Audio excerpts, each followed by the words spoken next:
ሰላም ሰላም እንዴት ናችሁ? ውድ ዩቲዩብ ቻናላችን ተከታታዮች እንግዲህ በአዲስ መልክ ዩቲዩብ ቻናላችንን መስራት መጀመራችንን ባለፈው ሳምንት ወይም ባለፈው ጊዜ ገልጸን ነበር። እንግዲህ ባለፈው ይህን ዩቲዩብ ቻናል ከማቆማችን በፊት የነበረውን ኮርስ ላይ የአማርኛ ፊደላትን በእንግሊዝኛ መጻፍ የሚለውን ከሀ ጀምረን አይ ቲንክ እስከ ቀ ለማየት ሞክረናል። በዛሬው ፕሮግራማችን የሚሆነው እንግዲህ የተቀሩትን በጀምረን እስከ አይኑ አ ያሉትን የአማርኛ ፊደላትን እንዴት ነው በእንግሊዝኛ ፊደላት መጻፍ የምንችለው የሚለውን ነገር እንማራለን ማለት ነው። አብራችሁን ቆዩ። ለቻናላችን አዲስ የሆናችሁ ተማሪዎች ቻናላችንን ሰብስክራይብ እያደረጋችሁ እንዲሁም ቪዲዮአችን ለብዙ ሰዎች እንዲደርስ ቪዲዮአችንን ላይክ እና ሼር ኮሜንት እያደረጋችሁ እንድታልፉ በአክብሮት እገልጻለሁ ማለት ነው። ቀጥታ ወደ ትምህርታችን። እንግዲህ እዚህ ጋር የአማርኛ ፊደላትን በእንግሊዝኛ ለመጻፍ የሚያስፈልጉን እንግዲህ ነገሮች አሉ ማለት ነው። ማወቅ ያለብን ምንድነው ማለት ነው? እንግሊዝኛ ላይ 26 ሌተር እንዳሉ ማወቅ መጀመሪያ አለብን። እንግሊዝኛ ፊደል ወይም እንግሊዝ አልፋቤት ላይ 26 ሌተርስ አሉ። 26 ሌተሩ ለሁለት ይከፈላሉ። ኮንሶናንት እና ቫውል ብለን እንከፍላቸዋለን። ኮንሶናንት የሚባሉት ተነባቢ ድምጾች የምንላቸው ናቸው። ቫውል ደግሞ እነሱ ጋር ሆነው የሚያናብቡ ድምጾች ናቸው። አምስቱ ቫውል የምንላቸው ፊደሎች ምንድነው ማለት ነው? ኤ፣ ኢ፣ አይ፣ ኦ እና ዩ በመሆን እነዚህ አምስቱ ቫውል ሌተር እንላቸዋለን ማለት ነው። ኤ፣ ኢ፣ አይ፣ ኦ እና ዩ ቫውል ሌተር እንላቸው። ሌሎቹ ግን 21ዱ ምንድናቸው ማለት ተነባቢ ድምጽ ወይም ኮንሶናንት ናቸው ማለት ነው። እዚህ ጋር ቫውል እና ኮንሶናንትን ማወቅ የሚያስፈልገው ለምንድን ነው ማለት ነው? እዚህ ጋር እንደምታዩት ለምሳሌ የበ ብታዩ በ የምትል ፊደል አለች አይደል? በን ስንጽፍ ቡንም ስንጽፍ ቢንም ስንጽፍ ባንም ስንጽፍ ብን ቦን ስንጽፍ እንደምታዩት የመጀመሪያው ኮንሶናንቱ አይቀየርም። ስለዚህ በ የምትለው ድምጽ ለመምጣት ምን ታስፈልገናለች? ቢ የምትለው ኮንሶናንት ታስፈልገናለች ማለት ነው። ይሄው ቡ ላይ ቢ አለች፣ ቢ ላይ ቢ አለች፣ ባ ላይ ቢ አለች። ቢ የምትባለው የእንግሊዝኛ ሌተር ለበ ታስፈልጋለች። ምኑ ነው የሚቀያየረው ማለት ነው? ቫውሉ ነው የሚቀያየረው ማለት ነው። ለምሳሌ በን ለመጻፍ ብትፈልጉ ቢኢ ታደርጋላችሁ። በን ለመጻፍ ቢፈለግ ቢኢ፣ ቡን ለመጻፍ ሲፈለግ ቢዩ፣ ቢን ለመጻፍ ብትፈልጉ ቢአይ፣ ባን ለመጻፍ ብትፈልጉት ቢኤ፣ ቤን ለመጻፍ ብትፈልጉ ቢኢ፣ ብን ለመጻፍ ስትፈልጉ ወይም ሳድስ ፊደሎች ብዙ ጊዜ ቫውል የላቸውም ቢ ብቻ ይሆናል ማለት ነው። ቦ ወይም ሰባተኛው ፊደላት የምንላቸው ምንድናቸው ማለት ቢና ኦ የምትል ቫውል ያስከትላል። የነዚህ ድምጾች የተለያዩ በምኑ ነው ማለት ነው? አጠገቡ ባለው ቫውል የተነሳ ነው ማለት ነው። አጠገቡ ባለው ቫውል የተነሳ ነው። ሁለቱ አሁን ለምሳሌ በና ቤ ተመሳሳይ ናቸዋል። በን ብጽፉ ቢኢ ነው፣ ቤን ብጽፉ ቢኢ ነው። ኔክስት ከዚህ በኋላ ያሉት እነሱ አጠገብ የሚመጡት ፊደላት የሚነበቡት ቤ ወይ በ መሆናቸውን ማወቅ እንችላለን ማለት ነው። በን ለመጻፍ ምንድነው እንግሊዝኛ ኮንሶናንት የምንጠቀመው ማለት ቢ የምትለውን የእንግሊዝኛ ኮንሶናንት እንጠቀማለን ማለት። ስለዚህ በን ለመጻፍ ቢኢ፣ ቡን ለመጻፍ ቢዩ፣ ቢን ለመጻፍ ቢአይ፣ ባን ለመጻፍ ቢኤ፣ ቤን ለመጻፍ ቢኢ፣ ብን ወይም ስድስተኛ ፊደሎችን ብዙ ጊዜ ብ ወይም ቢ ብቻ እናደርገዋለን። ምክንያቱም ስድስተኛ ፊደሎች ምን አይወስዱም ብለናል? ብዙ ጊዜ ቫውሎችን አይወስዱም ማለት ነው። ቦን ለመጻፍ ደግሞ ቢኦ እናደርጋለን ማለት ነው። ከበ ኔክስት ያለችው የአማርኛ ፊደል ምንድነች? ተ አይደል? ተ፣ ቱ፣ ቲ፣ ታ፣ ቴ፣ ት፣ ቶ። ተን ለመጻፍ የምንጠቀማት የእንግሊዝኛ ኮንሶናንት ፊደላችን ምንድነች? ቲ የምንላታል ቲ። ስለዚህ ተን ለመጻፍ ቲኢ፣ ቱን ለመጻፍ ቲዩ፣ ቲን ለመጻፍ ቲአይ፣ ታን ለመጻፍ ቲኤ፣ ቴን ለመጻፍ ቲኢ፣ ትን ለመጻፍ ቲ፣ ቶን ለመጻፍ ቲኦ ትሆናለች ማለት ነው። ስለዚህ ተን ለመጻፍ በዚህ መጠቀም እንችላለን ማለት ነው። ኔክስት ከተ በኋላ የምናገኘው አማርኛ ፊደላችን ምንድነው? ቸ አይደል? ቸ፣ ቹ፣ ቺ፣ ቻ፣ ቼ፣ ች፣ ቾ የቸ ፊደላት ማለት ነው። ስለዚህ ቸ፣ ቹ፣ ቺ፣ ቻ፣ ቼ፣ ች፣ ቾ። እስከ እንግዲህ እንደምታዩት ቸ ድምፅን ለማውጣት ሁለት የእንግሊዝኛ ኮንሶናንት አንድ ላይ መምጣት ያስፈልጋል። ሁለት የእንግሊዝኛ ኮንሶናንት የምንላቸው አንድ ላይ መምጣት ያስፈልጋል። ስለዚህ ቸን ለመጻፍ ስንት ፊደል ይላል? 3 ፊደል። ምክንያቱም ሁለቱ ኮንሶናንት ሲኤች ለቸ ያስፈልጉታል። ኢ ስታደርጉት ቸ እያላችሁ ነው። ሲኤች ኢ ማለት ቸ ይሆናል ማለት ነው። ሲኤች ዩ ሲሆን ደግሞ ቹ፣ ሲኤች አይ ቻ፣ ሲኤች አይ ቺ፣ ሲኤች አይ ይቅርታ፣ ሲኤች ኤ ቻ፣ ሲኤች ኢ ቼ፣ ሲኤች ች፣ ሲኤች ኦ ሲሆን ደግሞ ቾ። ሶ እዚህ ጋር ምንድነው ማለት ነው ከሌሎቹ የሚለያቸው ሁለት ኮንሶናንት አንድ ላይ ነው የሚመጣው ማለት ነው። የቸን ድምፅ ለማምጣት ሁለት ኮንሶናንት አንድ ላይ ያስፈልጉናል ማለት ነው።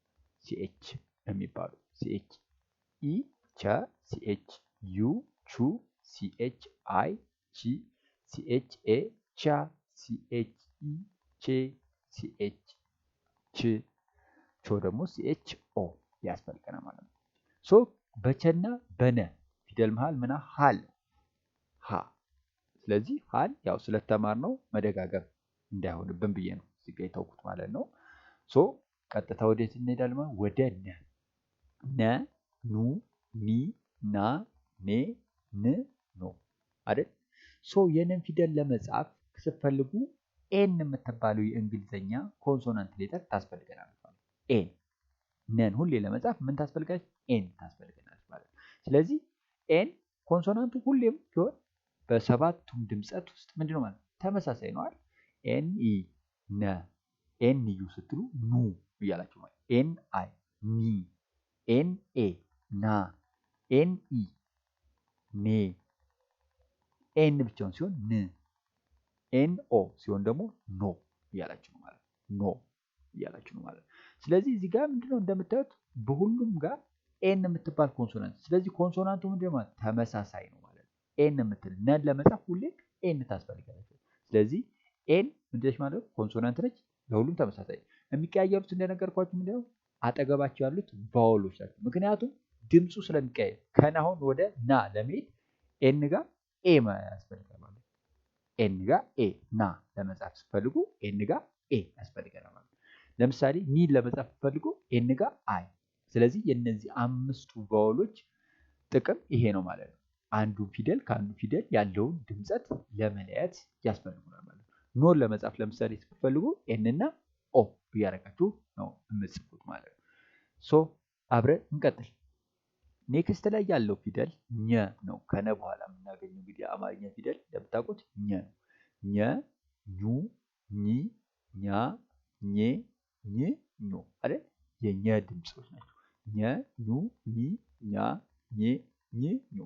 ሶ ልክ እንደ ቸ ሁሉ ኘም ሁለት ኮንሶናንት አንድ ላይ ነው የሚመጡት ማለት ነው። ሁለት ኮንሶናንት አንድ ላይ ነው የሚመጡት ማለት ነው። ስለዚህ ኘን ለመጻፍ የምትጠቀሙት ምንድን ነው? ጂ ኤን። ኘን ለመጻፍ ጂ ኤን እንጠቀማለን። ስለዚህ ጂ ኤን ኢ ኘ፣ ጂ ኤን ዩ ኙ ይሆናል ማለት ድምፁ ኙ። ጂ ኤን አይ ኚ፣ ጂ ኤን ኤ ኛ፣ ጂ ኤን ኢ ኜ፣ ጂ ኤን ኚ፣ ጂ ኤን ኦ ኞ። ስለዚህ ኘም ልክ እንደ ቸ እንደ ሸ ፊደላት ሁለት ኮንሶናንት አንድ ላይ ነው የሚመጡት ማለት ነው። የኘ ምንድነው ማለት ጂኤን የሚባሉ ኮንሶናንት ጂኤን ኢ ኘ፣ ጂኤን ዩ ኙ። ሶ ከኘ ወደ ኙ የቀየረችው ምንድነች ማለት ነው? ቫወሏ ዩ ነች ማለት ነው። ቫወል ዩ ከኘ ወደ ኙ እየቀየረች ማለት ነው። ጂኤን አይ ኜ፣ ኚ፣ ጂኤን ኤ ኛ፣ ጂኤን ኢ ኜ፣ ጂኤን ወይም ሳድስ ፊደሎች ብዙ ጊዜ ምን አይጠቀሙም? አጠገባቸው ቫወል አይጠቀሙ ማለት ነው። ኞ ደግሞ ጂኤን ኦ ይሆናል ማለት ኞ ደግሞ ጂኤን ኦ ይሆናል ማለት ነው። ሶ የኘ ድምፅ እንደዚህ ነው። ከኘ በኋላ የምናገኘው ፊደል ምንድነው? አ ነው። እንደምታውቁት አ ነው። ስለዚህ አ፣ ኡ፣ ኢ፣ አ፣ ኤ፣ እ፣ ኦ። አ፣ ኡ፣ ኢ፣ አ፣ ኤ፣ እ፣ ኦ። ስለዚህ የአ ድምፆች ደግሞ ምንም አይነት ምን አይፈልጉም? ኮንሶናንት አይፈልጉም። ምክንያቱም በአማርኛም አ ድምፆች ወይም የአ ፊደላት ምንድናቸው? አናባቢዎች ናቸው። አናባቢዎች ናቸው። ስለዚህ የአ ድምጾች ምንድናቸው ማለት ነው? ኮንሶናንት የላቸውም። አስ እንደ ቫውል ምክንያቱም አናባቢዎች ናቸው። እነዚያም አናባቢዎች ቫውል የሚባሉት አናባቢዎች ናቸው። በአማርኛ የፊደል አቀራረጽ ላይም አ ድምጾች ምንድናቸው ማለት ነው? አናባቢዎች ናቸው ማለት ነው። ስለዚህ ኤ አ የምትለውን ድምጽ ይፈልጋል ማለት ነው። ስለዚህ ምን የላቸውም? ኮንሶናንት የላቸውም። አን ለመጻፍ ኤ በቂ ነው ማለት ነው። አ ኤ። ኡ ሲሆን ደግሞ ዩ ኡ ዩ። ኢ ሲሆንስ አይ ኢ ሲሆን አይ። አ ሲሆን ድጋሚ ኤ አ ሲሆን ኤ። ኤ ሲሆን ኢ እ ሲሆንም ኢ ኦ ሲሆን ኦ። ስለዚህ አሁን እዚህ ጋር አና አ ተመሳሳይ ናቸው። ኤ እና እ ተመሳሳይ ናቸው። ግን የሚለዩት በምንድን ነው ማለት ነው? ኔክስት ላይ አጠገባቸው በሚመጡት ሌሎ ወይ ኤ ይሆናል ወይ እ የሚሉት ኔክስት ላይ በሚመጡት አጠገባቸው ባሉት ፊደላት ይሆናል ማለት ነው። አጠገባቸው ባሉት ፊደላት ወይ ኤ ሊሆን ይችላል ወይ ኢ ሊሆን ይችላል። ግን እዚህ ጋር ኤም ስጽፉ እም ስጽፉ ኢን መጠቀም እንችላለን ማለት ነው። ኔክስት ከአ በኋላ እንግዲህ የምናገኘው ፊደል ምናችን ነው? ከ የምንለው ፊደል ከ የምንለው ፊደል ነው አይደል? የምናገኝ ከ ኩ ከዚያስ ኪ ካ ኬ ክ ኮ። አንዴ እንድገመው ከ ኩ ኪ ካ ኬ ክ ኮ። ሶ ከድምጾች ለማውጣት የምንጠቀምበት ኮንሶናንት ፊደል ደግሞ ቀላል ነው። ኬ የምንለው የእንግሊዝኛ ፊደል ይሆናል ማለት ነው። ወይም እንግሊዝኛ ሳውንድ ይሆናል ማለት ነው። ስለዚህ ከ ለመጻፍ ስትፈልጉ ኬ ኢ። ኩ ሲሆን ኬ ዩ ኩ ሲሆን ኬ ዩ። ኪን ለመጻፍ ብትፈልጉ ኬ አይ ኪ ለመጻፍ ኬ አይ። ካን ለመጻፍ ኬ ኤ ኬን ለመጻፍ ኬ ኢ። ክን ለመጻፍ ኬ ብቻውን። ኮን ለመጻፍ ደግሞ ኬ ኦ እናደርጋለን። ስለዚህ የከን ፊደል ለመጻፍ የምንጠቀመው የእንግሊዝኛ ኮንሶናንት ምን ማለት ኬ የምትለውን የእንግሊዝኛ ሳውንድ ወይም ኮንሶናንት ነው የምንጠቀመው ማለት ነው። ከከ በኋላ እንግዲህ የምንሄደው ወዴት ነው? ወደ ወ ድምጾች ነው። እንግዲህ ወ ው ዊ ዋ ዌ ው ዎ። ስለዚህ እነዚህ አሁን ምንድናቸው ማለት የወ ድምጾች ናቸው። ወ ው ዊ ዋ ዌ ው ዎ። ሶ የወ ድምጾችን ደግሞ የሚተካልን ኮንሶናንት አለ። ምንድነው? ደብሊው የምንለው የእንግሊዝኛ ኮንሶናንት የወ ድምጾችን ምን ያደርግልናል? ይተካልን ወይም የወ ድምጾችን እንዲኖረን ያደርጋል። ስለዚህ ወን ለመጻፍ ስትፈልጉ የምትጠቀሙት ምንድነው? ደብሊው። ስለዚህ ወን ለመጻፍ ደብሊው ኢ። እንደምታዩት ወን ለመጻፍ ደብሊው ኢ። ውን ለመጻፍ ደብሊው ዩ ውን ለመጻፍ ደብሊው ዩ። ዊን ለመጻፍ ደብሊው አይ ዊን ለመጻፍ ደብሊው አይ። ዋን ለመጻፍ ደብሊው ኤ ዋን ለመጻፍ ደብሊው ኤ።